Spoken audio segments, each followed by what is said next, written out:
కంప్లీట్గా బంద్ చేయొద్దు ఎప్పుడైనా దాన. ఇప్పుడు ఆవు మన దగ్గర ఏం నడుస్తుంది అంటే మన రైతులు పాలు బంద్ చేసిందంటే దాన బంద్ చేస్తారు. మనకు నువ్వు పాలు ఇచ్చినప్పుడు ఎంత దాన పెట్టినా పాలకే వెళ్ళిపోతుంది దాన ఖచ్చితంగా. అదే పాలు బంద్ చేసినప్పుడు నువ్వు 2 నెలలు 3 నెలలు దాన పెట్టినావంటే ఎప్పటిలాగా ఉంటుంది ఆవు. ఇక పాలు ఇస్తలే అని తీసుకుపోయి బయట కట్టి ఇక దాన బంద్ చేస్తే ఆవు వీక్ అవుతుంది. మళ్ళీ డెలివరీ టైంలో అయితే సమస్యలు వస్తాయి మనకు. రైతు సోదరులకు నమస్తే, నా పేరు మల్లేష్. మీరు చూస్తున్నది మల్లేష్ ఎడ్ల యూట్యూబ్ ఛానల్. రైతు హరీశ్వర్ రెడ్డి గారు ఒకవైపు ఏమో జెర్సీ ఆవులను పెంచుతున్నాడు, ఇంకొక వైపు ఏమో హెచ్ఎఫ్ ఆవులను పెంచుతున్నాడు. ఇప్పుడు జెర్సీ ఆవులు హెచ్ఎఫ్ ఆవులు ఈ 2 రకాలు ఉన్నాయి కదా. ఏ రైతులు హెచ్ఎఫ్ ఆవులు తీసుకోవాలి, ఏ రైతులు జెర్సీ ఆవులు తీసుకోవాలి, రెండింటికి మధ్య రేటు అనేది ఎంత వ్యత్యాసం ఉంటుంది, పాలల్లో ఎంత వ్యత్యాసం ఉంటుంది, వెన్న శాతంలో ఎంత తేడా ఉంటుంది అనే విషయాలు మొత్తం మనం పూర్తిగా హరీశ్వర్ రెడ్డి గారి ద్వారా అడిగి తెలుసుకునే ప్రయత్నం చేద్దాం. సగటు రైతు ఏం ఆలోచిస్తాడంటే తక్కువ ధరలో ఆవు తీసుకోవాలి, క్వాలిటీ పాలు పోయాలి, మంచి ఆదాయం రావాలనే ఆలోచనతోనే ఉంటారు. కాబట్టి మరి పూర్తిగా మనకు హరీశ్వర్ రెడ్డి గారు ఈ ఆవుల గురించి ఎటువంటి వివరాలు చెప్తారో మనం కనుక్కునే ప్రయత్నం చేద్దాం. నమస్తే హరీశ్వర్ రెడ్డి. నమస్కారం. ఒకవైపు హెచ్ఎఫ్ ఆవులు, ఒకవైపు జెర్సీ ఆవులు. ఇప్పుడు చాలామంది రైతులు వచ్చేసి సెలెక్ట్ చేసుకుంటే టోటల్గా హెచ్ఎఫ్ ఆవులను సెలెక్ట్ చేసుకుంటారు, లేదా జెర్సీ ఆవులను సెలెక్ట్ చేసుకుంటారు. మీరు 2 విధాలుగా చేస్తున్నారు, ఎందుకు? అంటే హెచ్ఎఫ్ ఆవులేమో పాలు ఎక్కువ ఇస్తాయి, ఇట్లా షెడ్లు మంచి ఎక్కువ మెయింటెనెన్స్ అంటే వీటిది. ఇక తక్కువ చిన్నగా మామూలుగా జెర్సీలు పనిస్తాయి. ఇక లేదు పాలు ఎక్కువ ఇవ్వాలి, మేము పెట్టుబడి ఎంతైనా పెడతామంటే ఈ హెచ్ఎఫ్లాగా మేపుకోవాలి. అంటే ఇప్పుడు హెచ్ఎఫ్ ఆవులకు జెర్సీ ఆవులకు మనకి ఈ వెన్న శాతంలో కానీ ఇప్పుడు ఫ్యాట్ వేస్తేనే పంటాం కదా, ఎంత తేడా ఉంటుంది, వచ్చే రేటులో కూడా మనకి ఎంత వ్యత్యాసం ఉంటుంది? ఇప్పుడు ఈ హెచ్ఎఫ్లో ఫ్యాట్లు వేసినప్పుడు చాలా తక్కువ వస్తాయి, ఎందుకంటే ఇవి పాలు ఎక్కువ ఇస్తాయి కదా, ఒక్కొక్కటి 10-15 అట్లా ఇస్తాయి టైంకు. అవి వచ్చేసి మనకు 4 నుంచి 5, 6 లాస్ట్ 7 లీటర్లు ఇస్తాయి అంతే. వీటికి తక్కువ వస్తుంది వెన్న శాతం, వీటి మీద ఒక 3-4 రూపాయలు ఎక్కువ వస్తుంది మెయింటెనెన్స్. వీటికి హెవీ మెయింటెనెన్స్ హెచ్ఎఫ్లకు. వీటికి మామూలుగా రైతు మామూలుగా అట్లా తిప్పి మేపడానికి అవి వర్కౌట్ అవుతాయి, ఇవి కావు అట్లా. అంటే మనకు ఆవుల్లో చూస్తే కూడా ఇప్పుడు ఇవి హెవీ సైజ్ ఉంటాయి కదా, అవి చూడడానికి కొంచెం షార్ట్ అనిపిస్తాయి కదా, దాంట్లో కూడా కొంచెం బరువు ఎక్కువ ఉన్న ఆవులు ఉంటాయి కదా, రేర్గా ఉంటాయి అవి, చాలా తక్కువ.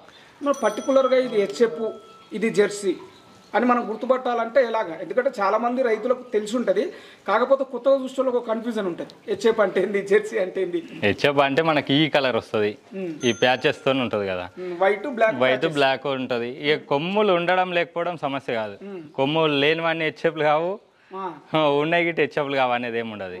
ఇక అంటే దీని బ్రీడ్ అంటే ఈ ప్యాచెస్ తోనే బ్రీడ్ అంతే. కొమ్ములు ఏంది రాకుండా ఇట ఒత్తుతారు, అవి రావు అంతే. రైతులు ఏంటంటే కొమ్ము లేకపోయేసరికి హెచ్ఎఫ్లు అవి హెచ్ఎఫ్లు కావు, అట్లా ఉండదు. కొమ్ములు ఏదానికైనా ఒత్తుతారు కాబట్టి రావు, పుట్టడంతో అట్లేం ఉండదు, కొమ్ములు రాకుండా చేస్తారు. కాబట్టి రైతు గమనించాల్సింది ఏంటంటే హెచ్ఎఫ్ అంటే ఈ ప్యాచెస్ వస్తుంది దానికి, అదే హెచ్ఎఫ్. Black white patches. మన జెర్సీలు వచ్చేసి మొత్తం ఎర్రగా అంతే, రెడ్వి, అది కూడా వైట్ బ్రౌన్ ప్యాచెస్ ఉంటాయి తక్కువ. అందులో జెర్సీలకు మొత్తం వచ్చేసి గోధుమ రంగు కలరే, ఎర్రవి అంతే. ఇక అవి కొమ్ములతో ఉంటాయి. ఫర్ ఎగ్జాంపుల్ ఒక కొత్తగా స్టార్ట్ చేయాలనుకున్న రైతు ఉంటాడు అంటే హెచ్ఎఫ్ జెర్సీ ఆవులు 2 కలగలిపి ఒక 5 అవి 5 ఇవి పెట్టుకుంటే బాగుంటుందా, లేదు ఒక హెచ్ఎఫ్ ఒక జెర్సీ వైపు వెళ్ళాలన్నా ఎటువంటి రైతులు హెచ్ఎఫ్ పెట్టుకోవాలి, ఎటువంటి రైతులు జెర్సీ పెట్టుకోవాలి? ఇప్పుడు హెచ్ఎఫ్లకు ఉంటే అవగాహన ఉంటేనే పెట్టాలి, ఇక లేని రైతులు పెట్టి లాస్ అవ్వద్దు, ఖరాబ్ కావద్దు. జెర్సీలు అనుభవం లేకుండా కానీ సెట్ అవుతాయి, అవి ఒక పూట ఇంకా ముందు అయినా అదైతే కానీ ఇవి కావట్లా. వీటి ఎక్కువ టైం టు టైం ఉండాలి మెయింటెనెన్స్. ఇక ఎవడో తెచ్చిండు మనం తెచ్చి 20 లీటర్లు ఇస్తుంది అంటే అది టమాట. ఇప్పుడు అనుభవం లేదు కాబట్టి మనం చిన్న నుంచే పెద్దకి వెళ్ళాలి అంతేగాని ఇక పక్కనోడు తెచ్చిండు మనం హెచ్ఎఫ్ తెచ్చి 30 లీటర్ ఏమంటే ఏదానికైనా అనుభవం ఉండాలి మనకు. అంటే ఇప్పుడు మనకు దీంట్లో మెయింటెనెన్స్ పరంగా కూడా చాలా తేడా ఉంటుంది, అయితే చాలా తేడా ఉంటుంది. హెచ్ఎఫ్లకు వచ్చేసి కొంచెం మెడిసిన్ పరంగా అయితే తెలిసి ఉండాలి. జెర్సీను మామూలుగా తెలియకుండా కొంచెం కవర్ చేస్తుంది, అవి తట్టుకోగలుగుతాయి, ఇవి తట్టుకోవు అంతే. రోగ నిరోధక శక్తి తక్కువ ఉంటుంది, జెర్సీలో కొద్దిగా ఎక్కువ ఉంటుంది. ఇవి ఇట తెలిస్తే ఏం కాదు హెచ్ఎఫ్లు ఇట, రైతుకు వీటి గురించి అవగాహన ఉండాలి. ఇక కొత్తగా తేవడం అది తింటలేదు అది అనేది చూసుకోవాలి రైతు, లేకపోతే డాక్టర్ సలహా అని ఉంటే హెచ్ఎఫ్లు తేవాలి, కానీ తెలియని రైతులు ఇవి కొని అది కావద్దు. అంటే హెచ్ఎఫ్ ఆవులంటే ఖచ్చితంగా మనకు డాక్టర్ అందుబాటులో మెడిసిన్ గిట తెలిసి ఉండాలి, ఖచ్చితంగా మనకు కూడా కొద్దిగా తెలిసి ఉండాలి, అవగాహన ఉండాలి. ఇక రైతు కొత్తగా అందరు తెచ్చిన మనం తెస్తామంటే కాదు అట్లా. జెర్సీలు అంటే ప్రతి ఒక్క దానికి తట్టుకుంటుంది అది. ఇక రోగాలు గిట్ట జర తక్కువ, బయట ఇప్పిన మేయగలుగుతాయి. కొంచెం దాన ఒక పూట ఇంకా ముందు అయినా అది అవుతాయి. ఇవి అట్లా కాదు హెచ్ఎఫ్లు. అంటే మీరు ఈ దానా విషయంలో కూడా రెండింటికి ఈక్వల్ ఇస్తారా? వీటికి కొంచెం ఎక్కువ ఇస్తామా, వీటికి తక్కువ ఇస్తాం. అవి చిన్నవి కదా, అవి పాలు తక్కువ ఇస్తాయి. వీటికి ఇచ్చినంత ఇస్తే మనకేం లేదు. వాటికైనా ఇట దాన పెట్టాలి. ఇప్పుడున్న జనరేషన్ ప్రతి ఒక్క దానికి దాని అలవాటు ఉంది. దాన అలవాటు లేకపోతేనేమో అదో విషయం, కానీ ఇప్పుడు ఖచ్చితంగా అలవాటు ఉంటుంది. నువ్వు ఎంత తిప్పినా దాన ఖచ్చితంగా పెట్టుకోవాలి. హెచ్ఎఫ్లకేమో కొంచెం ఎక్కువ, అయితే కొంచెం తక్కువ అంతే, కానీ పెట్టాలి దాన. ఓకే, దీంట్లో మీరు ఈ దాన విషయంలో ఒక మంచి పాయింట్ అన్నారు. ఇప్పుడు దీని బాడీ హెవీగా ఉంటుంది, దాని బాడీ మీడియం ఉంటుంది. మరి దీని బాడీ వెయిట్కి తగ్గట్లే మీరు దానా ఇస్తారా, లేదు పాలను బేస్ చేసుకుని మాత్రమే దాని ఇస్తారా? బాడీ తగ్గట్టు ఇవ్వాలి, పాలని గిట చూసుకొని ఇవ్వాలి. అందులో ఇట 7-8 ఇచ్చేటి ఉంటాయి, అవిటే గిట కొంచెం వీటికి ఇచ్చినట్టు ఇచ్చుకుంటే అది అవుతుంది. అంటే ఫర్ ఎగ్జాంపుల్ మనం ఒక 5 కేజీల దానా ఇస్తుంటే ఒక కేజీ మనకు మెయింటైన్ అంటే బాడీ మెయింటెనెన్స్ పోతుంది, మిగతా పాల మీద ఫోకస్ పెట్టి. మినరల్ మిక్చర్, కాల్షియం కూడా కంపల్సరీ వాటికి ఇవ్వవలసింది. జెర్సీలకు ఇవ్వకుండా ఏం కాదు, వీటికి రోగాలు తక్కువ. ఇంకోటి వీటికి ఏమో పాలు ఎక్కువ ఇస్తాయి కాబట్టి వీటికి కాల్షియం అవన్నీ ఖచ్చితంగా అవసరం. అవి తక్కువ పాలు ఇస్తాయి, వాటికి అవసరం లేదు. ప్రెగ్నెంట్ టైంలో హెచ్ఎఫ్లు కానీ జెర్సీలు కానీ ఈ మెయింటెనెన్స్ ఇందాక మీ దగ్గర నేను మాట్లాడినాడు, బయట కట్టేయాలంటారు, కొంత జాగ్రత్తలు తీసుకోవాలంటారు, పర్టికులర్ సందర్భంలో బెల్లం ఇవ్వాలంటారు. ఇవన్నీ రెండింటికి వర్తిస్తాయి? రెండింటికి వర్తిస్తాయి. బెల్లం అలాంటివి ఏదానికైనా డెలివరీ అప్పుడు అయిన తర్వాత ఖచ్చితంగా ఇచ్చుకోవాలి. అంటే ఈ క్వశ్చన్ ఎందుకు అడుగుతున్నా అంటే రైతులు అరే జెర్సీ లేదు అట్లా ఏమి ఉండదు. కాకపోతే ఏంటంటే బయట ఇడిస్తే ఉండదు కాబట్టి అది ఉంటుంది, అంతేగాని బెల్లం అట్లా కాల్షియము అవంటే ఇక రైతులు ఒక ఉంటే అట్లా ఏమి ఇచ్చుకోరు. ఇక డైరీ ఫామ్లు ఉంటాయి కాబట్టి ఖచ్చితంగా వీటి ఎక్కువ వాడతారు, వాడాల్సిందే. కంప్లీట్గా బంద్ చేయొద్దు ఎప్పుడైనా దాన. ఇప్పుడు ఆవు మన దగ్గర ఏం నడుస్తుంది అంటే మన రైతులు పాలు బంద్ చేసిందంటే దాన బంద్ చేస్తారు. మనకు నువ్వు పాలు ఇచ్చినప్పుడు ఎంత దాన పెట్టినా పాలకే వెళ్ళిపోతుంది దాన ఖచ్చితంగా. అదే పాలు బంద్ చేసినప్పుడు నువ్వు 2 నెలలు 3 నెలలు దాన పెట్టినావంటే ఎప్పటిలాగా ఉంటుంది ఆవు. ఇక పాలు ఇస్తలే అని తీసుకొని బయట కట్టి ఇక దాన బంద్ చేస్తే ఆవు వీక్ అవుతుంది.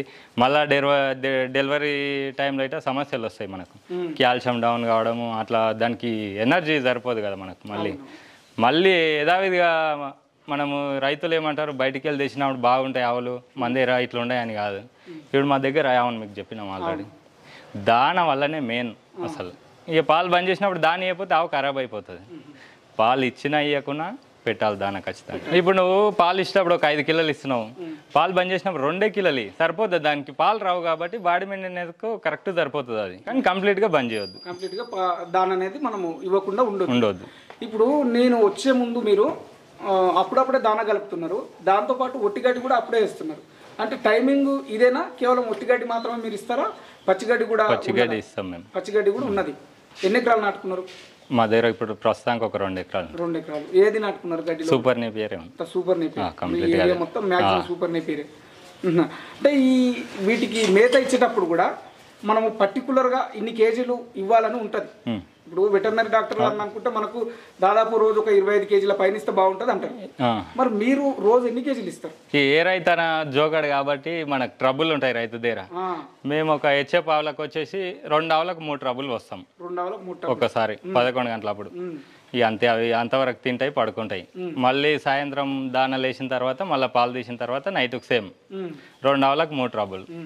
కాకపోతే పాలు తీసినాక రైతులు ఒట్టిగడ్డి ఉంటే ఒకసారి వేసుకోవాల్సిందే ఖచ్చితంగా, ఎందుకంటే మనకు రావాలి కాబట్టి. అట్లా వీటికి మరి అన్నిటికీ వేసుకోవాలి. అంటే వాటికి 3 టబ్బులు వేస్తున్నారు కదా, వీటికి ఇవి తక్కువ తింటాయి, ఇవి చిన్నవి కదా, ఒక్కొక్క ట్రబ్బు మస్తు అయితే. హెచ్ఎఫ్ ఆవును, ఒక జెర్సీ ఆవును, స్వచ్ఛమైన హెచ్ఎఫ్ కావచ్చు, స్వచ్ఛమైన జెర్సీ కావచ్చు, మనం పర్టికులర్గా సెలెక్ట్ చేసుకోవాలంటే ఏ లక్షణాలను చూడాలి? కొంతమంది బ్రైట్గా కళ్ళు ఉండాలంటారు, మృదువైన చర్మం ఉండాలంటారు, దాని సంఖ అనేది కొంచెం బాగుండాలంటారు కదా. అట్లా అవన్నీ జస్ట్ చూడడం వరకేనా, మనం పర్టికులర్గా ఆరోగ్యంగా ఉంటే పర్లేదు తీసుకోవచ్చా? జెర్సీలు అంటే మామూలుగా ఇన్ని రకాలు ఉన్నాయి. ఆవులు ఇటు ఏ రకం మనం ఇంతవరకు ఎవరు కరెక్ట్ ఏం తెలియదు. ఇప్పుడు ఇంట్లో క్రాస్ ఉంటాయి, కొన్ని ప్యూర్ ఉంటాయి అట్లా. ఇప్పుడు హెచ్ఎఫ్ కూడా మన దగ్గర 100% ప్యూర్ ఉండవు, 50 ఉంటాయి, 100 ఉంటాయి అందులో. ఇట అదే మన వాతావరణం 70% సెట్ అవుతుంది అంతే. ఇంకా జెర్సీలు అంటే మామూలుగా మనకు జెర్సీ ఏది ఉన్నా ఏం కాదు, ఎక్కువ బ్రీడ్ ఉన్నా మనకు తట్టుకోగలుగుతుంది. కాకపోతే జెర్సీ ఎక్కువ ఉంటే పాలు ఎక్కువ ఇస్తుంది. ఈ మిల్క్ పరంగా కూడా మీకు ఫ్యాట్ను బట్టే రేట్ వస్తుంది కాబట్టి ఫ్యాట్ని బట్టి వస్తుంది. మీకు ఈ బిల్లులు అనేవి టైం టు టైం వస్తున్నాయా? ఎందుకంటే రైతులకు ఈ బిల్లులు అనేవి చాలా ఇంపార్టెంట్ కదా. ఈ బిల్లులు అనేవి టైం టు టైం వస్తే రైతులు రొటేషన్ చేసుకోగలుగుతారు. మరి ఇక్కడ ఉన్న పరిస్థితులు ఎట్లున్నాయి? అంటే మేము గవర్నమెంట్ మాకంటే సెట్ అవుతుంది ఏదో విధంగా, కానీ రైతులకు టైం టు టైం బిల్ రావడం లేదు కదా. విజయ డైరీకి వస్తే రావు, ఇక ప్రైవేట్ సంస్థలకు వసుకుంటారు. రైతులు ఇట మా అంటే 15 రోజులు చూస్తాడు, 20 రోజులు చూస్తాడు, కానీ ఎలా ఆగి ఏం తెచ్చి పెడతాడు వీటికి దానాలు అవి వెళ్ళాయిగా రైతు గిట. మామూలుగా అయితే ఈ హెచ్ఎఫ్ కానీ జెర్సీలు కానీ మనము సెలక్షన్ బట్టే తీసుకుంటాం. కానీ ఇప్పుడు హెచ్ఎఫ్ ఆవులకు మనం మిల్కింగ్ మిషన్ ఎక్కువ ఉపయోగిస్తాం, వీటికి నాకు తెలిసి కొంత తక్కువ ఉపయోగిస్తారు. మీరు రెండింటికి మిల్కింగ్ మిషన్ పెడుతున్నారా? మేము ఇప్పుడైతే ప్రస్తుతానికి హెచ్ఎఫ్ల వరకే పెడుతున్నాం. ఈ జెర్సీలు కొంచెం స్పీడ్ ఎక్కువ ఇది. ఇంకో హెచ్ఎఫ్ అది మామూలుగా దానికి అలవాటు, అక్కడ వేసున్నా ఎక్కడ వేసినా జర నిదానం ఎక్కువ ఉంటాయి. వీటి గిట అలవాటు చేస్తే అలవాటు అవుతాయి, కాకపోతే మేము వేయలేము. మామూలుగా అయితే ఈ హెచ్ఎఫ్ జెర్సీ ఆవుల పరంగా తీసుకుంటే మనకు అవసరాలు అంటారు కదా, ఖచ్చితంగా మనకు డైరీ ఫామ్లో ఇవి అవసరం ఉంటుంది అనుకుంటాం కదా. అవి మీరు మెయిన్గా అంటే ఉదాహరణకు మ్యాట్లు కావచ్చు ఇట్లా ఉంటాయి కదా కొన్ని, అవన్నీ కంపల్సరీ అవసరం అంటారు ఆ డైరీ ఫామ్ స్టార్ట్ చేసేటప్పుడు? కొన్ని రోజుల తర్వాత చేసుకుంటే బాగుంటుంది. ఫస్ట్ అయితే అవసరం లేదు అవన్నీ, మనకు ఇబ్బంది అనిపించినప్పుడే తెచ్చుకోవాలి, కానీ అన్నీ తెచ్చి పెద్ద ఎత్తున వాటి మీద ఖర్చు పెట్టాల్సిన అవసరం లేదు రైతుకు. మొదట్లో అంత ఎక్కువ ఎక్స్పెండిచర్ చేయవలసిన అవసరం లేదు మీ ఉద్దేశం ప్రకారం? మేము ఇప్పుడు 15 సంవత్సరాలు అయింది, మేము పాల మిషన్ తీసుకొని గిట్ట ఒక 2 నెలలు అవుతుంది అంతే. 15 సంవత్సరాల నుంచి చేతులతోనే మీరు మిల్కింగ్ తీయగలుగుతారు. మీరు ఎక్కువ అవుతున్నాయంటే తీసుకోవాల్సిందే మిషన్ అట్లా. ఓకే, మరి ఈ షెడ్ కోసం ఎంత కేటాయించుకున్నారు మీరు? మాకు ఇప్పుడు ఈ రూమ్లో ఉన్నాయి కాబట్టి ఖర్చు ఎక్కువ వచ్చింది. అంటే మీకు ఇల్లు ఇక్కడనే, సేమ్ టైం షెడ్ ఇక్కడనే 13 లక్షలు ఖర్చు వచ్చింది. 13 లక్షలు ఖర్చు వచ్చింది. అంటే మామూలుగా అయితే మనకు ఈ షెడ్ వెడల్పు పొడుగు ఎంత ఉంటుంది?